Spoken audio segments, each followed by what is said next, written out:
there?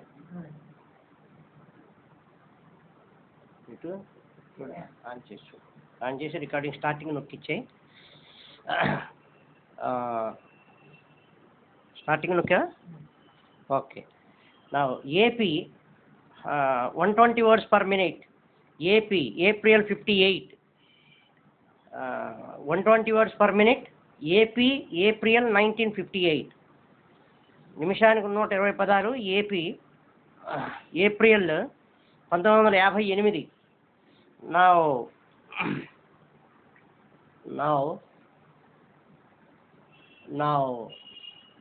write down. If I have presented a provocative budget, I cannot escape the consequences of my actions. I therefore welcome the criticisms that has been voiced from different sections of the people. My proposals still hold the ground, and no alternatives which would help the government maintain the tempo had been adumbrated. When it was asked by some whether the plan was for the people or the people for the plan, they only did so at that moment from anger. There could hardly be any doubt that the plan was for the people. So far as we on this side are concerned, we went before the electorate a few months back with only one weapon in our armory. We promised the people that through the instrument of this second plan, we shall change the economic structure of the country to an extent that will show visible results in the standards of living of the common man.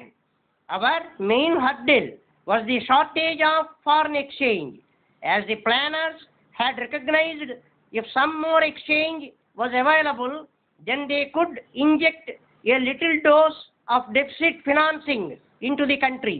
Obviously, this forms our main obstacle, but it is secondary to the question of availability of food supplies in the country. The major preoccupation of us all today is the shortage of food supplies or the better distribution. Statistically, the country had adequate quantities of food grains, but there remain large pockets which did not receive enough supplies, and anti-social forces were taking advantage of the position to enhance the prices. Even if the plan was forgotten or scrapped, could the government sit quiet?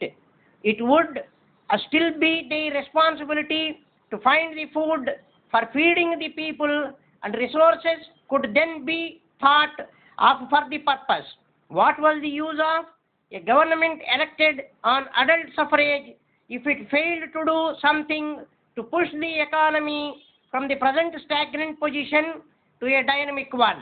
It is true that a large purchasing power remained with many people, but it was not reflected in savings because they do not have that habit. If someone were to say, scrap the third steel plant, it might be a wild suggestion. We have entered into commitments. We recently laid foundations for the coke oven and other plants there. Borrowings were being made on deferred credit from friendly countries. All these have got to be paid in the future.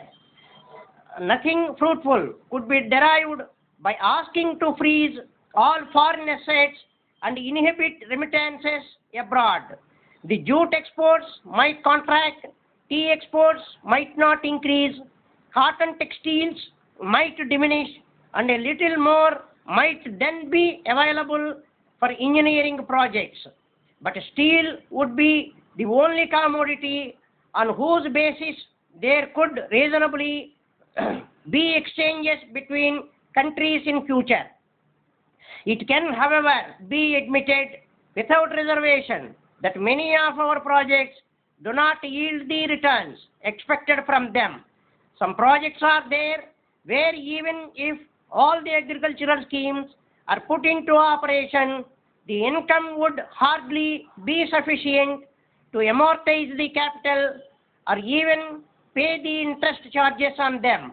There exists already the organization and the methods division and a vigilance wing. We credulously endeavor to put a double check and an extra clamp on waste. It had freely been mentioned both here and elsewhere to extend the period of the plan.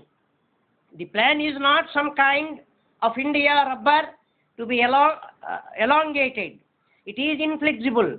The weather tax and expenditure tax are on the anvil of being enacted.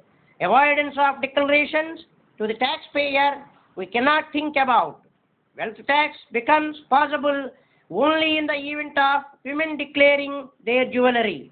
But I shall take care if I continue to be here and do not administration allows them some time. Ministers also are human beings. We all started on an agitational approach. We live in cages, and when we are freed, our wings do not go in the direction we wish to go round, and sometimes we wander around. Suggestions regarding prohibition and salt tax were made, but sentiments and reason did not go together. The direct taxes proposed took the country forward towards the accepted tenets. I do not agree that in the past the raising or lowering of the limits had been very rational. The present limit would bring in an appreciable number of shopkeepers and other non-salaried classes, which is likely to grow, and as we eliminate the top brackets progressively, we increasingly depend on these classes unless we give up all taxational measures and resort to indirect taxation. Increase in corporate taxes was found necessary because in India it was too meager. The increases were refundable to shareholders. We wish to do something for slums, for the people living in huts and insanitary conditions, and a lot for the refugees. Our heart bleeds and pulsates for the common man. We endeavor to keep the economy of the country on an even keel.